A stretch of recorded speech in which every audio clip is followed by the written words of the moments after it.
A single pair of rats can produce 15,000 descendants in 1 year.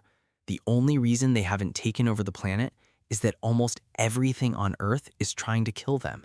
Cats, snakes, hawks, owls, foxes, even humans.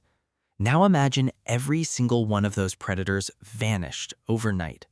What happens next isn't just a population explosion, though that comes first and it's terrifying.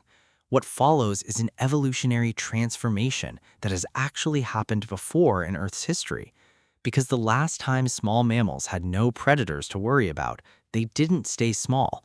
They became horses, elephants, whales, and the largest rodent that ever lived grew bigger than a bull. Before we get to what rats become, you need to understand what they already are, because rats might be the single most adaptable mammal on the planet, and that includes us. A rat can squeeze its entire body through a gap the size of a quarter. It can fall 5 stories and walk away uninjured.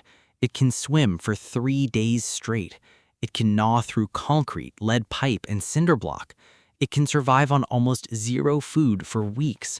And its brain, relative to its body size, is one of the most sophisticated of any small mammal alive. Rats solve complex mazes, remember the solutions for months, and learn to avoid traps after watching another rat get caught. They show empathy.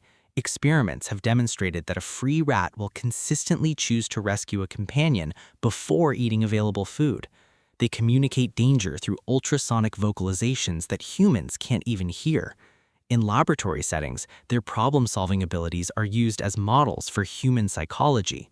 Now take all of that, the physical resilience, the intelligence, the social structure, the ability to eat literally anything, and remove every single thing that kills them. What you get is the most dangerous population explosion in the history of life on Earth. Phase 1 is pure mathematics, and the math is horrifying. A female rat reaches sexual maturity at just 5 weeks old. She can get pregnant again 48 hours after giving birth. Each litter averages 6 to 12 pups. Under ideal conditions, which is exactly what no predators creates, a single pair of rats can generate over 15,000 descendants in a single year. Some estimates put it even higher. Right now, predators are the main population check on rats worldwide. Cats alone kill billions of rodents annually. Owls, hawks, snakes, foxes, and weasels account for billions more. Remove all of them, and the existing global rat population, estimated at roughly 7 billion, nearly one for every human, would begin doubling within months. Within the first year, food competition is the only limiting factor.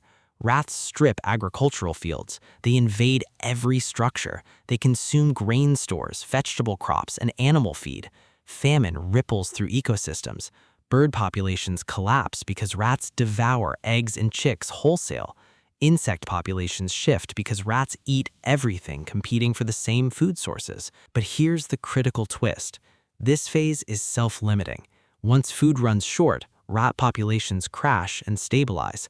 The survivors aren't random. They're the biggest, smartest, most aggressive rats, the ones who outcompeted every other rat for the last scraps of food. And those are the rats that breed the next generation. Phase 2 is where evolution takes the wheel. And we don't have to speculate about what happens because there's an island in the South Atlantic where it's already playing out. Gough Island sits 3,000 miles from the coast of South Africa. When British whalers landed there about 150 years ago, ordinary house mice jumped off their ships. There are no predators on Gough Island. No cats, no snakes, no hawks. What happened next shocked every scientist who studied it. The mice tripled in size. They became the largest mice in the world. And then they did something that no one thought possible. They became carnivorous. At night, packs of these giant mice now swarm seabird nests and eat albatross chicks alive. The chicks weigh up to 10 kilograms, over 300 times the weight of a single mouse. The mice gnaw into their bodies while the chicks sit there helpless because albatrosses evolved on this island with no mammals. They have no instinct to fight back. Scientists estimate these mice kill over 1 million chicks per year and are driving the Tristan albatross toward extinction. This is what happens when you remove predators from rodents in just 150 years. Now, scale that globally and give it 1,000 years. Without anything hunting them, rats begin growing larger everywhere, a well-documented evolutionary pattern called ecological release.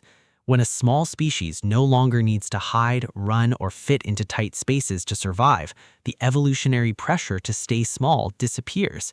Bigger rats win more fights, bigger rats claim more territory, bigger rats get more mates. Generation by generation, the average body size creeps upward. Within a few hundred years, some populations could regularly exceed the size of a house cat. Phase 3 is where rats stop being rats and start becoming something entirely else. And this isn't science fiction, it's paleontology, because this has happened before. 66 million years ago, an asteroid wiped out the dinosaurs. Before that event, every mammal on Earth was roughly the size of a rat, small, hiding, nocturnal. The moment the large predators disappeared, those tiny mammals exploded into every empty ecological niche. Within a few million years, they evolved into horses, elephants, whales, and bears. The blueprint is identical. Dr. Jan Zalosevich, a geologist at the Lancaster University, has studied this exact scenario. His prediction, given enough time without predators, rats could grow at least as large as a capybara, the world's biggest living rodent, which reaches 80 kilograms. That's roughly the weight of a grown man. But the fossil record suggests they could go even further. The largest rodent that ever lived was called Josepho-Artigiacea monis. It lived in South America between 2 and 4 million years ago.